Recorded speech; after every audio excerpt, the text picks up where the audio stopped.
merci de votre présence à cette réunion de groupe un petit peu particulière. Je vais évidemment, en introduction de cette réunion, avant de laisser la parole à Marine, vous dire quelques mots sur le déroulé de ces dernières heures.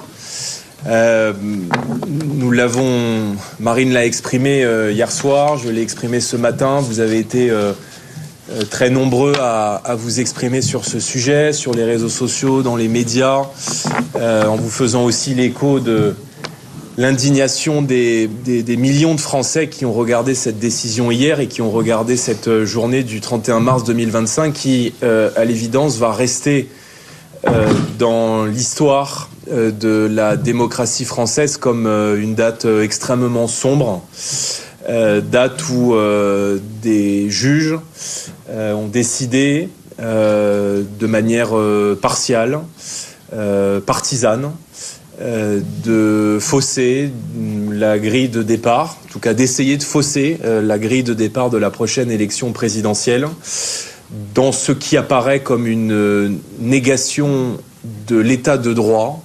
C'est plus l'état de droit, là c'est la négation de l'état de droit, dans ce qui ressemble non pas à ce que nous avons eu l'habitude d'appeler, ça a été aussi je crois le ressenti de beaucoup de Français ces dernières années, le gouvernement des juges, mais la tyrannie des juges, puisque nous avons été privés à la fois d'un procès équitable.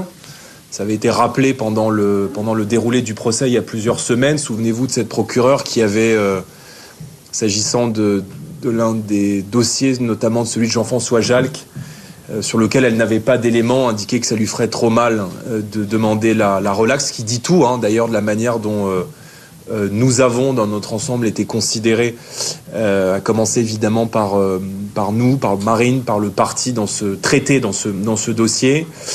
Et évidemment, le droit au recours qui nous a été privé, puisque cette décision hallucinante d'exécution provisoire, justifiée non pas en droit par... ils n'ont même pas fait semblant d'aller sur le terrain d'un potentiel risque de récidive.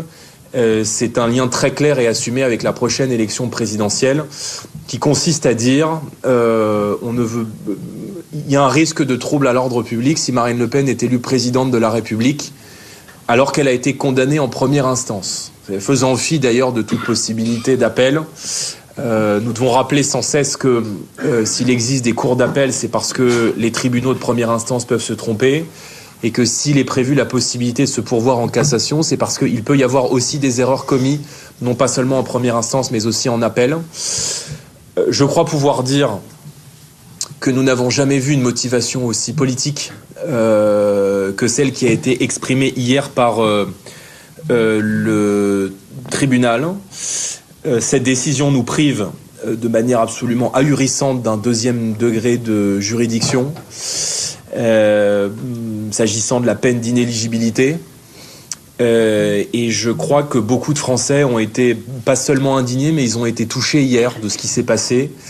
Moi, j'ai le sentiment, mais comme je crois beaucoup d'entre vous, que les Français considèrent que c'est pas tant Marine, en réalité, qu'on élimine, c'est leur propre voix, ce sont leurs propres espérances, et c'est la confiance qu'ils placent en Marine et qu'ils placent dans notre mouvement depuis maintenant, je ne vais pas dire plusieurs mois, mais en fait depuis plusieurs années, davantage encore ces derniers mois, avec les élections législatives, mais encore plus ces dernières années. Nous sommes dans une situation qui est brutale, qui est violente, qui est injuste, qui prive des millions de Français d'une candidate qui est pas seulement donnée au second tour, mais qui est aujourd'hui la favorite de l'élection présidentielle et donc de la prochaine présidente de la République. Moi, je vous appelle d'abord à vous indigner.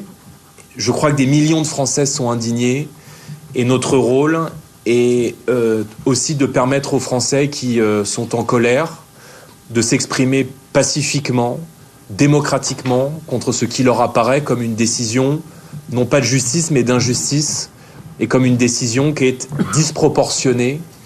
Je rappelle qu'on ne parle pas d'un allons même sur le fond de l'affaire, d'enrichissement personnel, d'emploi fictif. On parle d'un désaccord sur la façon dont travaillent des assistants de députés européens. Et pour cet état de fait, cet état de droit qui nous oppose depuis très longtemps au Parlement européen, on prive les Français de leur candidate à l'élection présidentielle. Quel est ce pays, quelle est cette démocratie où en quelques jours, on ferme une chaîne de télévision, la première chaîne de télévision de la TNT, où l'on empêche celle qui est la leader de l'opposition et la favorite de l'élection présidentielle de concourir au suffrage des Français, où l'on requiert de la prison ferme contre un ancien président de la République et où l'on met à mort sur le plan financier le premier parti de France. Je pense que cela indigne les Français, mais cela disqualifie aussi la France, pays des droits de l'homme, pour aller donner des leçons de démocratie au monde entier, que n'aurait pas dit un certain nombre de gens, à commencer par l'Union européenne, si dans la Hongrie de Viktor Orban, une décision de justice était venue empêcher l'opposant numéro 1 à Viktor Orban de se présenter à l'élection. Je pense que la Commission européenne diligenterait d'ores et déjà des enquêtes et aurait menacé la Hongrie en indiquant que cela reflèterait une atteinte à l'état de droit. Mais comme ça se fait en France, dans le pays qui a la réputation d'être les droits de l'homme, le pays des droits de l'homme, ça passe. Je pense que ça passe pas pour beaucoup de gens. Alors, nous allons organiser, et c'est un peu le sens du message que j'ai souhaité vous adresser hier dans la réunion Argus et dans cette adresse au cadre hier soir, des mobilisations qui seront évidemment pacifiques et démocratiques, parce que je pense que les Français ont besoin de s'exprimer. Nous avons lancé hier sur le site du Rassemblement national une pétition qui a déjà recueilli plusieurs centaines de milliers de signatures.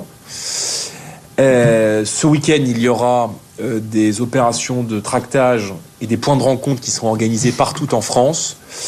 Nous demandons aux parlementaires de prendre l'initiative d'une conférence de presse aussi dans leur département et dans leur circonscription, parce que je crois important que peut-être dans la presse dans laquelle les Français ont toujours une confiance certaine, qu'est la PQR, ils puissent lire notre expression et qu'ils puissent évidemment lire nos prises de position, et que nous puissions aussi évidemment être un peu les relais de ce sentiment d'injustice qui touche aujourd'hui des millions et des millions d'électeurs français.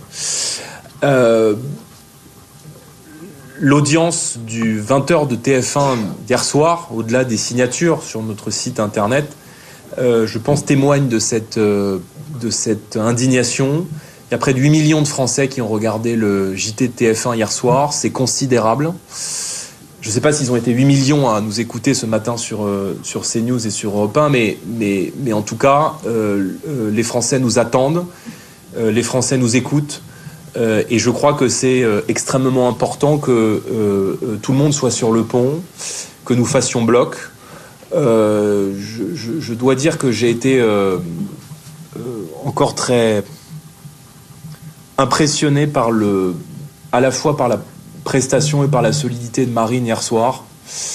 Je ne vais pas empiéter sur votre intervention, Marine, mais vous avez l'habitude de dire que le combat judiciaire, il fait partie du combat politique. Et là, honnêtement, c'est un peu gros, parce que je pense qu'il y a beaucoup de Français qui ont le sentiment que tout sera fait pour nous empêcher d'arriver au pouvoir. Moi, je leur réponds que rien ne nous empêchera de nous battre pour que nous arrivions au pouvoir. Plus des entraves se mettront sur notre route, plus nous serons déterminés à avancer. Et je peux vous assurer que nous étudions d'ores et déjà, évidemment, tous les chemins, même s'ils sont étroits, pour lever l'injustice qui nous est appliquée de manière préventive. Nous allons mener ce combat, évidemment, ensemble. Nous avons besoin de vous dans cette bataille qui est en train de se jouer en ce moment et en ces heures. Mais je crois encore une fois que c'était hier un jour très sombre pour la démocratie française, peut-être le plus sombre que la démocratie française ait connu. Et moi, en tout cas, j'ai été extrêmement fier hier en regardant le 20h de TF1. Et je crois que notre devoir et le devoir du Rassemblement national, comme celui de tous les Français et tous les électeurs patriotes, c'est d'être unis, soudés, mobilisés auprès de quelqu'un dont, me semble-t-il, la seule faute et le seul tort est de s'être retrouvé en capacité de gagner la prochaine élection présidentielle. Voilà, mes chers amis, le message que je souhaitais vous délivrer ce matin. Je vais laisser Marine intervenir. Mais c'est pas le moment de flancher. La politique est un chemin de croix. Les clés du pouvoir ne nous seront pas données. Et en tout cas, je veux dire aux Français qui nous écoutent ce matin, sans doute par l'intermédiaire de la presse, que nous n'abandonnerons pas et que s'ils pensent qu'une décision de justice va nous empêcher de faire de la politique et va nous empêcher de continuer à porter l'espoir de millions de Français, non seulement c'est mal nous connaître, mais je pense que c'est aussi mal la connaître.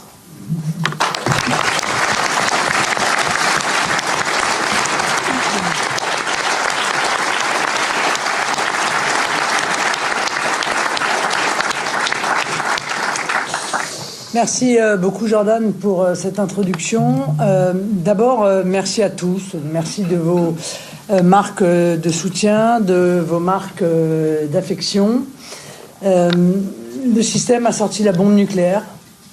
Et si il utilise une arme aussi puissante contre nous, c'est évidemment parce que nous sommes sur le point de gagner les élections. Voilà. Et qu'ils se disent que tout ce qu'ils ont mis en œuvre n'a pas servi et que donc peut-être faut-il passer à la vitesse supérieure. Alors, les choses sont extrêmement claires. On ne se laissera pas faire. Et on ne se laissera pas faire, non pas tant pour nous défendre seulement nous-mêmes, mais pour défendre les Français qui ont le droit de voter pour qui ils le souhaitent, et puis pour défendre le pays. Parce qu'aujourd'hui, le pays est en train de vaciller.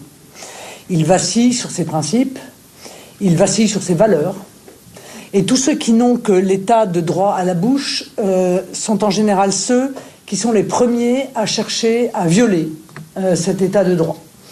Ils nous ont volé les législatives par des manœuvres scandaleuses. Que les choses soient très claires, on ne laissera pas les Français se faire voler l'élection présidentielle. Et donc nous allons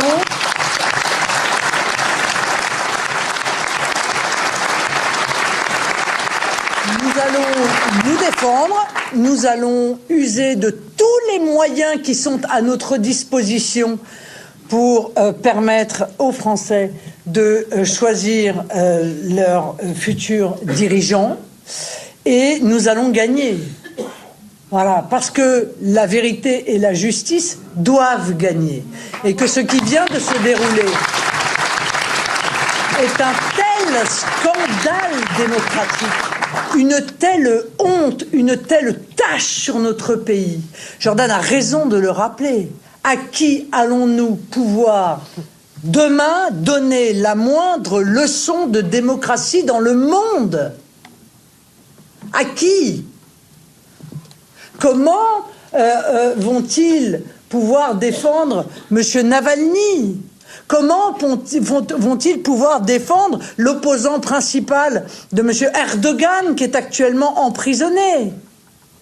Comment peut-on se scandaliser de l'élection annulée et du candidat empêché en Roumanie, lorsque dans notre propre pays, par la voie d'une exécution provisoire, en rompant encore une fois avec ce qui fait le principe même de notre état de droit, qui est le double degré de juridiction, c'est-à-dire le recours, mais pas seulement le recours effectif. Le recours effectif, c'est celui qui permet de ne pas se voir imposer en première instance une décision dont les conséquences sont irréparables. Or, l'objectif déclaré de la magistrate, je vous le rappelle, je l'ai dit hier soir, c'est de m'empêcher d'être élu à la présidence de la République. Ça n'est pas moi qui le dis, c'est elle qui le dit. Elle le dit avec toute la candeur de ceux qui sont convaincus d'être dans le camp du bien. Si Marine Le Pen pouvait se présenter à la présidentielle en bénéficiant d'un appel suspensif, alors que condamnée en première instance, une décision non définitive, cela constituerait un trouble à l'ordre public. L'ingérence de ces magistrats dans le processus électoral suprême, qui est celui de l'élection présidentielle, voilà où est le trouble à l'ordre public. Et les Français ne l'accepteront pas. Qu'ils soient électeurs du RN ou qu'ils ne soient pas d'ailleurs électeurs du RN. Oh, vous savez, dans cette affaire, dans des affaires aussi graves que celle-là, somme toute, les masques tombent. Vous avez des adversaires politiques qui sont des gens attachés à la démocratie. Ceux-là disent, écoutez, moi je ne partage pas les idées de Marine Le Pen, mais honnêtement, empêcher un candidat en première instance, sans que les voies de recours aient été épuisées, de concourir à l'élection présidentielle alors qu'elle est la favorite de l'élection présidentielle, c'est pas possible. Et puis vous avez ceux qui n'ont ni foi ni loi. Ceux qui en réalité se réjouiraient si vous preniez un coup de lame en sortant dans la rue, pour peu que ça leur permette d'éviter d'avoir à vous combattre dans les urnes. Cela, je ne veux même pas en parler. Encore une fois, les Français jugeront des comportements des uns et des autres. Mais Jordan a dit quelque chose de très juste hier. Il a dit, mais qu'ils ne se réjouissent pas trop vite, car nous avons été toujours les premiers à être victimes des malhonnêtetés du système. D'autres suivent toujours. Aujourd'hui, c'est nous. Mais demain, évidemment, ce sera eux. Et ce jour-là, ils viendront pleurer, car ils ne pleurent que lorsqu'il s'agit d'eux-mêmes. Nous pleurons sur notre pays quand il s'agit, encore une fois, de l'ensemble des Français qui sont privés d'un fonctionnement démocratique. Et parce que nous avons des principes, nous appliquons toujours nos principes à nos adversaires. Bien sûr. Nous ne les réclamons pas que pour nous-mêmes. Si demain, un candidat était empêché de se présenter, nous serions les premiers, même et sûrement plus même, si c'est un adversaire politique, à venir le défendre. Nous l'avons toujours fait. Nous avons toujours défendu la présomption d'innocence, y compris quand nos adversaires politiques étaient mis en cause dans de multiples affaires. Nous ne sommes jamais montés au créneau pour profiter de l'occasion. Jamais. Qu'il soit LFI, qu'il soit Modem, qu'il soit LR. Nous n'avons jamais fait cela.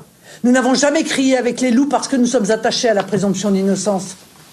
Nous avons des principes. Et pour beaucoup d'entre eux, ils n'ont pas de principes. Ils brandissent ces principes lorsqu'ils sont eux-mêmes empêchés ou gênés. Mais lorsque leurs adversaires le sont, ils se réjouissent. Eh bien, nous avons l'honneur de ne pas nous comporter comme ça. Et c'est peut-être pour ça, après tout, que nous sommes le premier parti de France.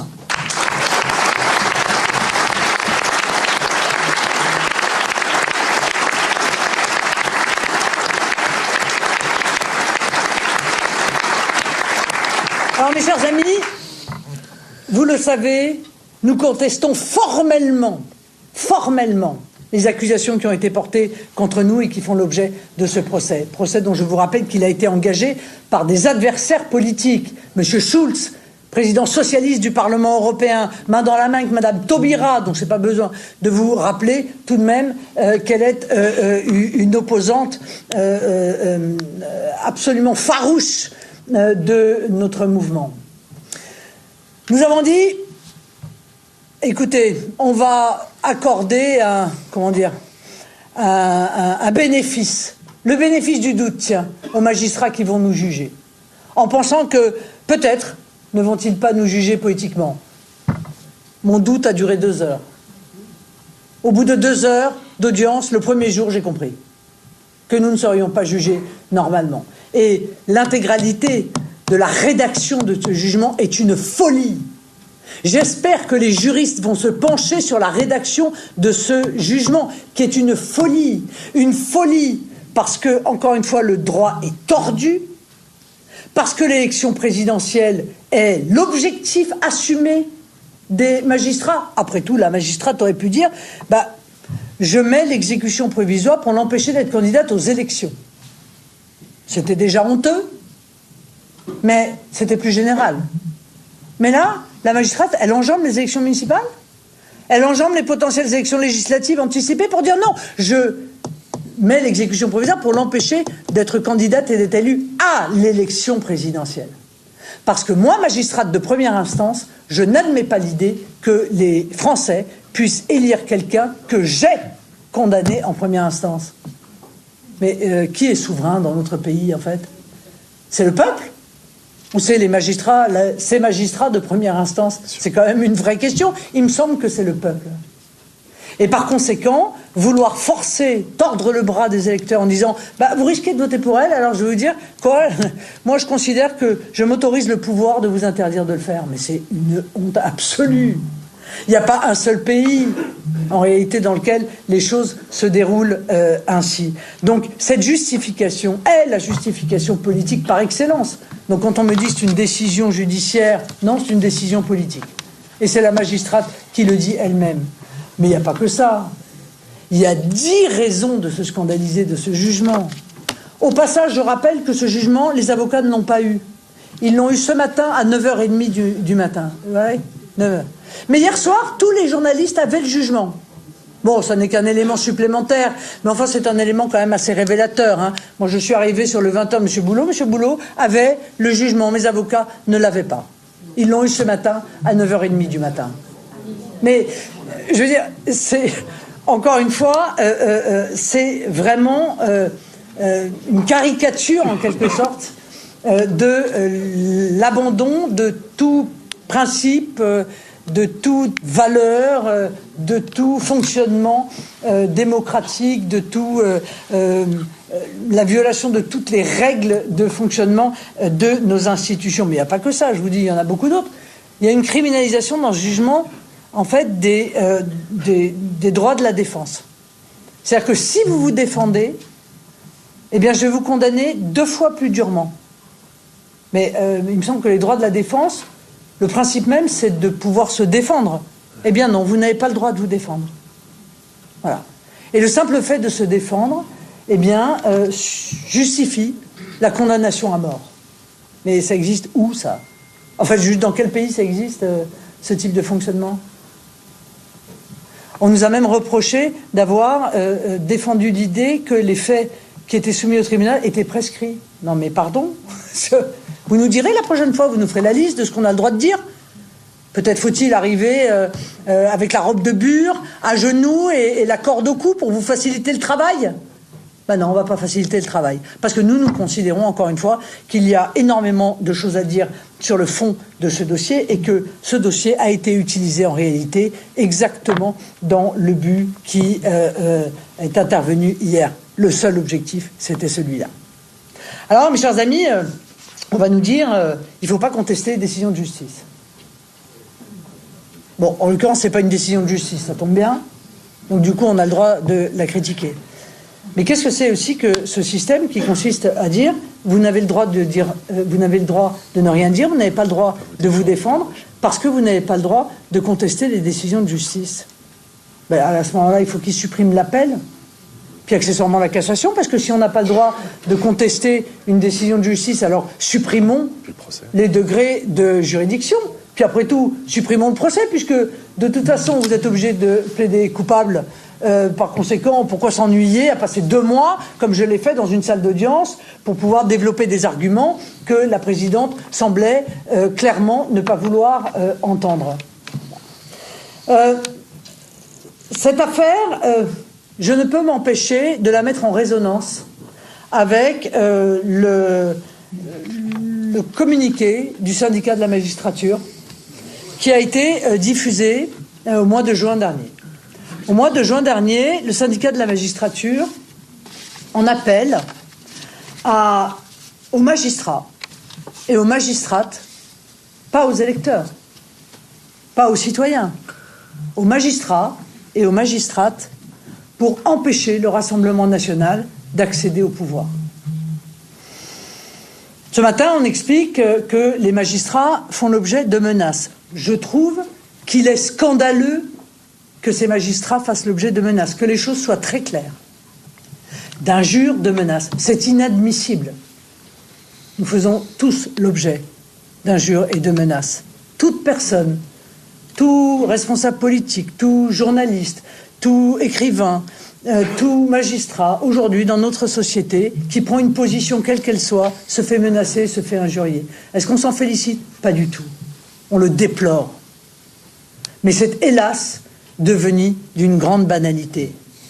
Le Conseil supérieur de la magistrature, ce matin, que j'entendais à la radio, est venu dire « Il est absolument scandaleux de menacer les magistrats ». Nous partageons cela. Mais quand le syndicat de la magistrature dit qu'il faut empêcher le Rassemblement national d'arriver au pouvoir, c'est aussi une menace. C'est aussi une menace. C'est une menace à l'égard du Rassemblement national. C'est une menace à l'égard des électeurs du Rassemblement national. C'est une menace à l'égard des élus du Rassemblement national. Et cet appel, encore une fois, il est fait aux magistrats et aux magistrates. Qu'est-ce qu'on est censé comprendre de cela? Et qu'a dit le Conseil supérieur de la magistrature? S'est-il soulevé contre ce communiqué? Non. A-t-il engagé une procédure contre la procureure qui a indiqué qu'elle ne pouvait pas plaider à la relaxe parce que ça lui ferait trop mal?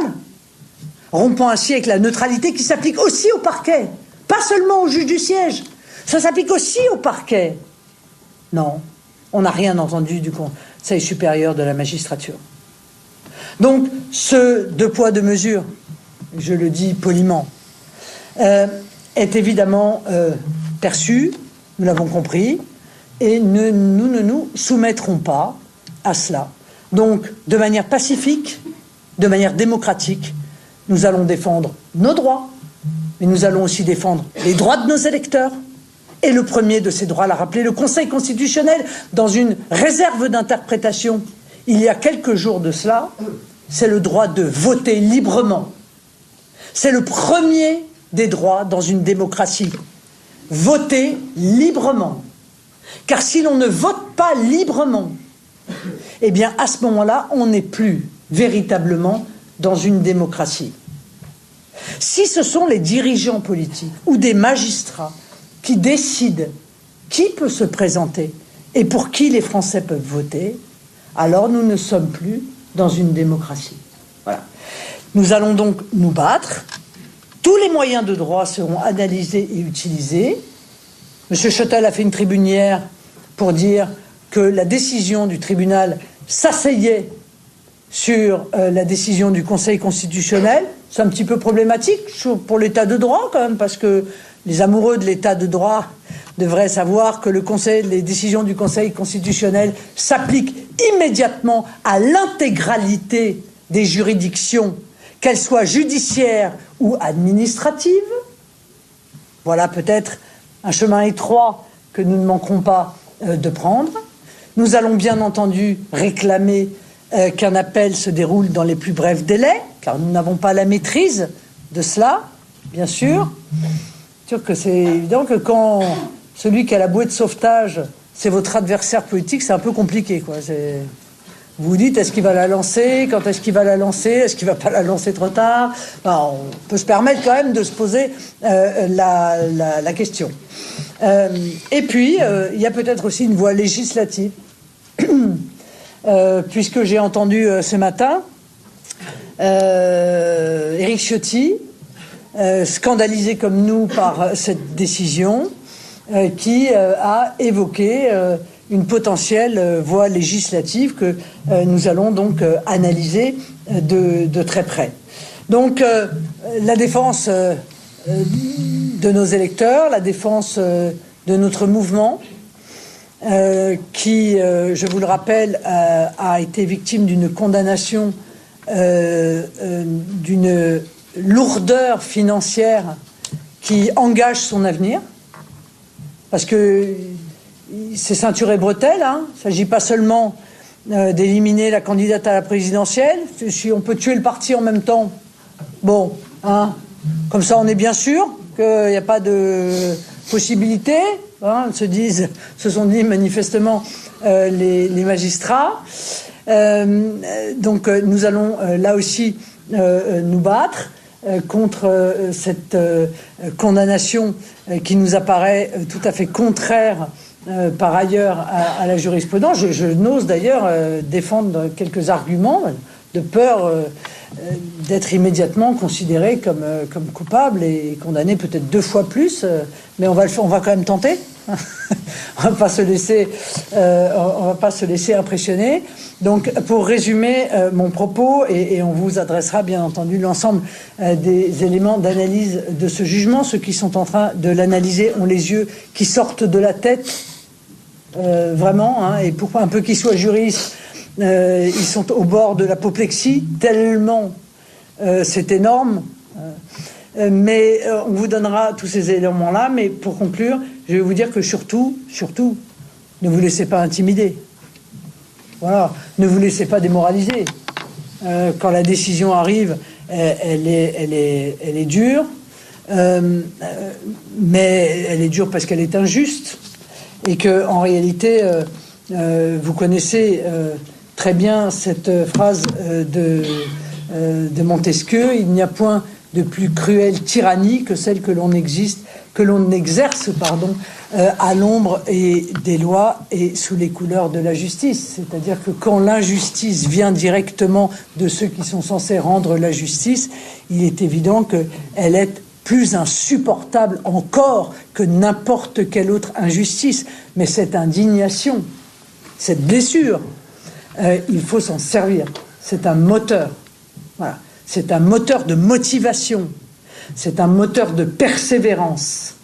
Si nous ne tenons pas bon, si nous ne sommes pas ceux qui exprimons cette solidité et cette persévérance, qui le fera à notre place? Personne. Alors, partout où vous allez, dites aux Français qu'ils peuvent compter sur nous. Oui. Il n'y a aucun problème. On sera là jusqu'au bout, on sera là jusqu'à la victoire.